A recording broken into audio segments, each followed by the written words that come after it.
Harvey speaking to us earlier, and we did hear him addressing those marches a bit earlier in Johannesburg at Mary Fitsgerald Square. And of course, we've seen that the workers have gathered in Mary Fitsgerald Square. It's just a sea of red. Our Chriselda Lewis is there, and she's been monitoring this march. She joins us now for an update on the march. As you can see, live pictures coming through there. Chriselda, good afternoon. Well, a very good afternoon to you, Natasha. Well, it indeed is a sea of red here in the Johannesburg CBD. Well, thousands of marchers, members affiliated to SABC have now just left Mary Fitsgerald Square, and we're heading first to the office of the Premier right now in order to hand over a memorandum of demands, and then from there they will move to the next location. But there's a bit of a scrum at the moment as many of the marshals are really trying to get the marchers here behind this truck that has been set up or is moving towards us in this direction to try and provide some kind of semblance of order as they march through the Johannesburg CBD.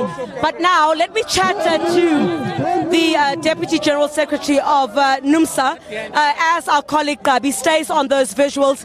DGS, thank you very much for your time.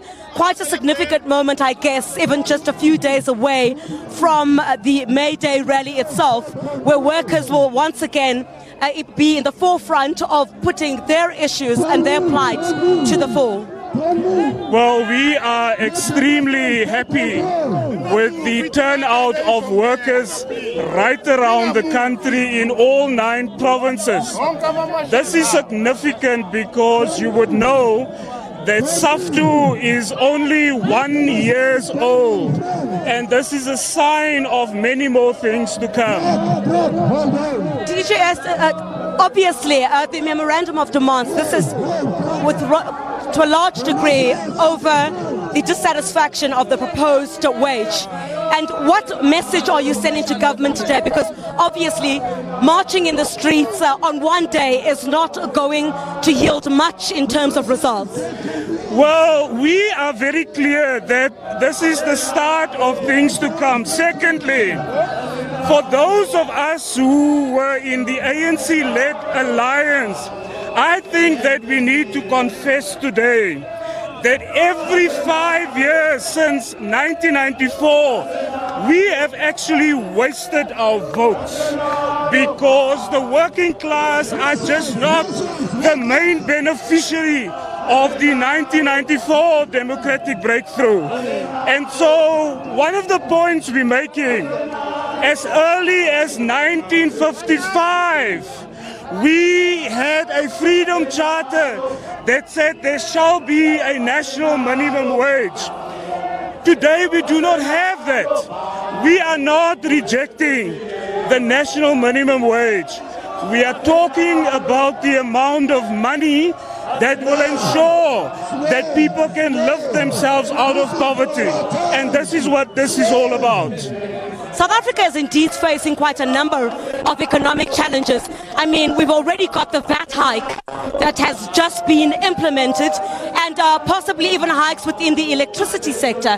So the message clearly that you're sending to government is to say that the 20 Rand per hour itself is not going to fly for workers, but certainly others would argue that perhaps a business would not be able to afford anything more than that. That has certainly been the argument. Well, we think it is a completely flawed argument. Let us make this point that 20 Rand per hour for workers is in stark contrast against the 9,600 Rand per hour that executives are earning. And therefore, we don't buy it. The second point, if executives and parliamentarians and the CEOs had to earn 3,500 Rand, it would be a completely different story today, because they will not be able to feed their own families. And so that is what confronts South Africa today. Mr. Kluter, what do you make of COSATU's stance on this issue? They have said that they're waiting for the process itself.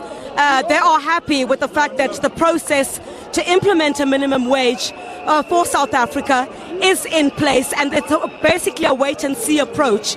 And obviously heading towards the Workers' Day rally, the May Day rally, yes. Perhaps NUMSA and SAFTU could argue that they are the ones who are actually speaking in the interests of the working class in this country. Well, we think that COSATU, since it has expelled NUMSA, it became a public sector federation. And with all of that,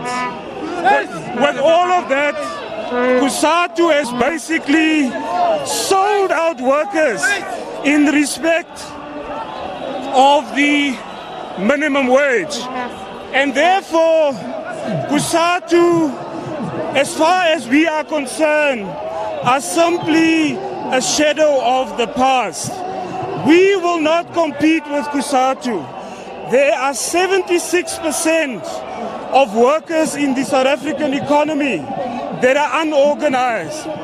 So the task of SAFTU is to ensure that we bring the 76% into unions, so that unions can determine their benefits, their wages, and their conditions of employment. Mr. Carl Kluter, thank you very much for your time. I think we'll have to leave it here because we are moving ahead. The Deputy General Secretary of NUMSA, Carl Kluter, talking to us as we move from the Mary Fitsgerald Square to the office of the Premier, and that is the first stop where you will have these workers handing over their memorandum of demands, and from there the last stop will be the Chamber of Mines. We'll also be going to the Department of Labour as well, where they say they will make their voices known that the 20 Rand per hour wage proposal on the table is not negotiable. They do not want that. And that is a sentiment, Natasha, that's been shared.